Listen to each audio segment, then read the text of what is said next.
যে জোটে এনসিপি গেছে, সেই জোটে উইমেনকে আপনার এম্পাওয়ার করার ক্ষেত্রে কি পলিসি আছে যেটা দিয়ে আপনারা ভোটারকে কনভিন্স করবেন?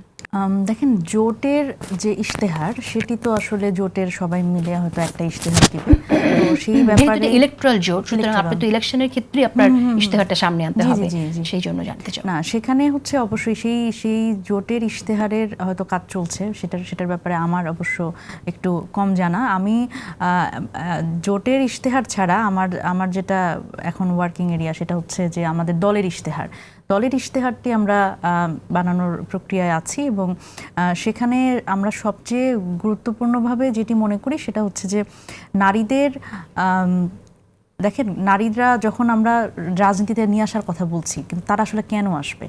জুলাই একটা প্রয়োজন ছিল, প্রত্যেকে তখন প্রয়োজন মনে করেছে যে আমাদের সবার এখানে আসতে হবে এবং আমাদের সিকিউরিটির জন্য।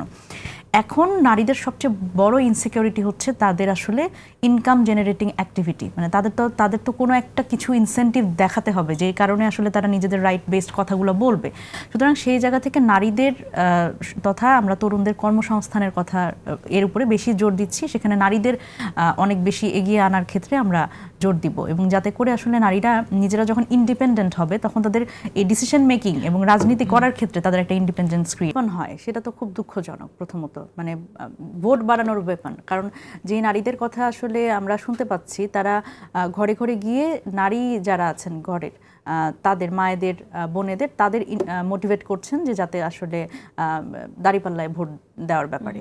সো এটা ক্যাম্পেইনের জন্য আসলে নারীদের ইউজ করা হচ্ছে, কিন্তু সেই নারীদের তো আসলে আমরা সত্যিকার অর্থে ডিসিশন মেকিংয়ে দেখতে পাচ্ছি না বা পলিসি মেকিংয়ে দেখতে পাচ্ছি না। ইভেন আমরা কিন্তু এই জিনিসটা যখন ঐকমত্য কমিশনে আমরা আলোচনা করেছিলাম, আমরা কিন্তু বলেছিলাম, আমরা সরাসরি প্রশ্ন করেছিলাম যে আপনাদের তো নারী আছে, আপনারা কেন সেই নারীদের আপনারা সামনে আনছেন না?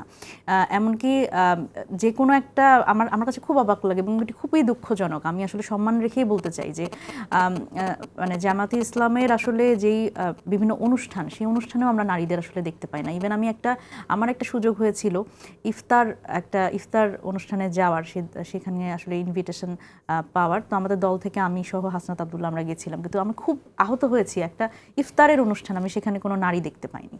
সুতরাং এই জিনিসগুলো তো আসলে বাংলাদেশে যখন আমরা 2026 সালের রাজনীতির কথা বলছি, আমাদের যেই দলগুলো রাজনীতি করছেন তারা যদি আমার পুরো জনসংখ্যার 51% অংশকে বাদ দিয়ে তারা যদি মনে করেন যে আসলে তারা খুব এগিয়ে যাবেন বা সামনের দিকে আসলে সরকার গঠন করবেন, এটি কিন্তু খুব আমার কাছে খুব দুঃখজনক মনে হয়। এই আশাটাও আসলে খুব মানে দুরূহ আমার কাছে মনে হয়, কারণ বাংলাদেশের মানুষ এখন অনেক সচেতন। নারীদের পিছনে রেখে কোনোভাবেই আসলে যে একটা রাষ্ট্র ক্ষমতায় যাওয়া বা আসলে মানুষকে আপনি কি দিয়ে বোঝাবেন?